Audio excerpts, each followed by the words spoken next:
Okay, good day, no? Ma'am Micaela ng Burabod, Libon Albay.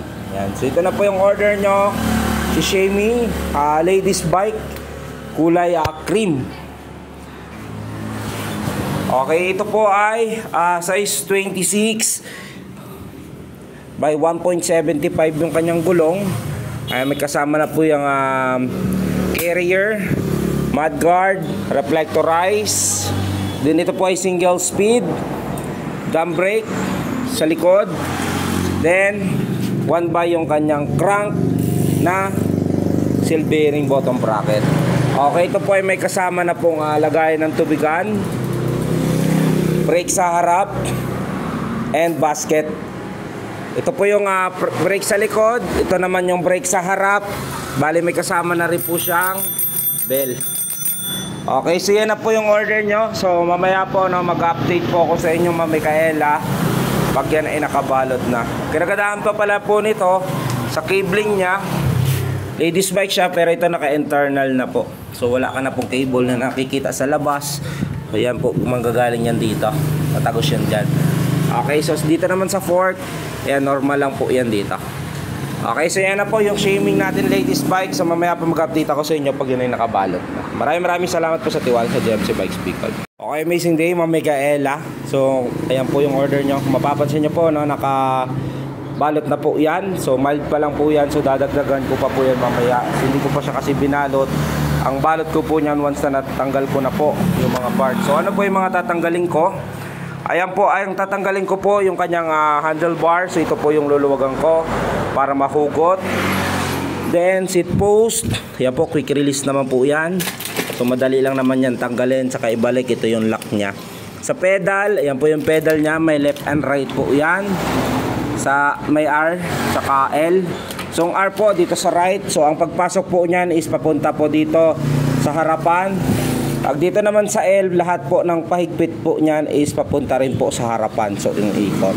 Okay, so dito isa pang tatanggalin ko po ay yung basket nya.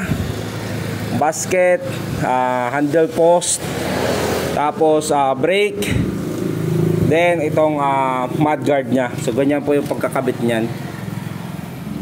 Okay, so yan po yung brakes.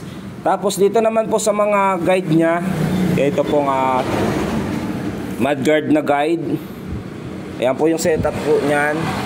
So mauna po itong lock na ito, tapos itong sa mudguard, tapos ito namang sa basket. Ganon din dito siyempre sa kabila. Pares lang po yan. Okay, so yan po yung ikakabit nyo po pagdating. Okay, good day, ma'am. Ito na po yung order nyo. And so bali mga i-remove ko lang po dito, ma'am, yung kanyang seat post. Andito po, tsaka yung pedal andito na, brake sa harap. Tapos sinapinan ko na rin po yan ng karton. Unahang manobela. So andito po yung lock nyan. Kasama na rin po yung may tools dyan. Tapos itong mudguard nya sa unahan. Pati po yung kanyang unahang gulong ni-remove ko na rin po. Yan po yung packaging ko. So babalutan ko pa po yan ng bubble wrap foam. So mamaya po mag-update po ako sa inyo pag nakapack na. Bali kasama na rin po dito yung freebies ko, ma'am. Thank you po. Okay, ma'am, so kung mapapansin nyo po, no, so baliban po doon sa balot niya kanina, nilagyan ko po ng karton. Tapos yung bubble wrap, ay yung foam na malapad. So mamaya po lalagay ko pa po yan ng bubble wrap. Sasapinan ko pa po yan. So para ma-secure na natin yung parcel. Okay po, maraming salamat po sa tiwala sa GMC Bikes Bicol. Okay, good day, no, ma'am Micaela Persiva ng Libon Albay. So, dito na po yung order nyo. Ayan, so kung mapapansin nyo po, no, nakabalot na po yan na maigi with bubble wrap, karton, foam sa loob. Ayan, para maiwasan yung gas-gas or bend ng mga unit o parts, no. So ayan po, ready to drop off na po ito. So wait nyo na lang po 3 to 7 days. Darating na po yung order nyo. Depende po kasi yan sa courier natin. Yung courier po natin is JNT. Ayan po yung sample ng order ni ma'am. Ayan yung cash on delivery po ito.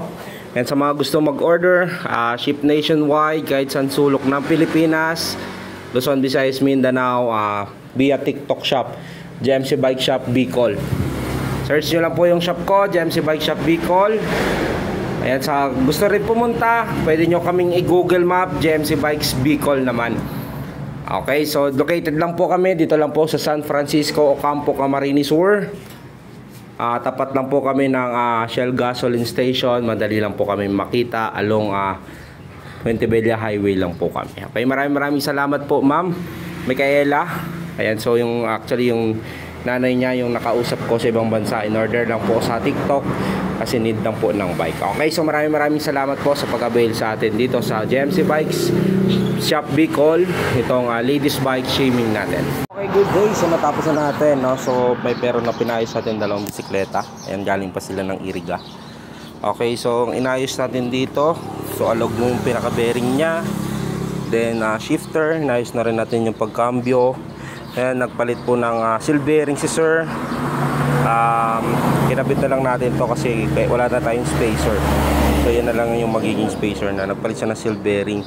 So dito naman, inayos na rin po natin yung shifter nya, pinalitan natin ng cable, nagpalit din tayo ng bearing lang. Ayan, ball bearing dito sa Skyland na mountain bike. Ginayos na rin natin yung mismong bike nyo para maayos niyang i-rides doon sa kanila. Ito kay sir, good condition na rin. Nice na natin yung mismong mga preno niya at saka mga bearing. Okay, maraming salamat po sa tiwala dito sa JMC Bikes Bicol. Sa mga gusto rin po magpaayos, yan, located lang po kami San Francisco, Ocampo. Tapat lang po kami ng Shell Gasoline Station. Sa mga gusto rin po mag-order, ship nationwide po kami kahit saan sulok ng Pilipinas via cash on delivery. Ayan, so pagdating po ng bikes, ng parcel, tsaka nyo po bayaran sa rider.